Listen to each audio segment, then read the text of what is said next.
70 kilo का छिपकली की तरह दिखने वाला कौन सा जानवर है? जी हाँ मेरे भाइयों, आज अपनी आंखों से देख लो। 70 किलो का छिपकली की तरह दिखने वाला ये कौन सा जानवर है? आज अपनी आंखों से देख लो बिल्कुल लाइव। आप लोग वीडियो में बने रहिए, जो नए लोग फॉलो कर लेना, वीडियो को लाइक कर देना। मैं अभी आप लोग लाइव दिखाऊंगा। जी हाँ मेरे भाइयों, आप लोग देखकर हैरान हो जाओगे, आपको यकीन नहीं आएगा। बिल्कुल लाइव देख लो आज अपनी आंखों से। जी हाँ मेरे भाइयों, आप लोगों ने कभी नहीं देखा होगा ऐसा जानवर।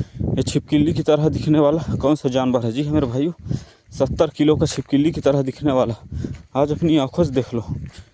जी हाँ मेरे भाइयों, 70 किलो का ये छिपकली की तरह खूंखार जानवर ये कौन सा जानवर है? आज अपनी आंखों से देख लो बिल्कुल लाइव।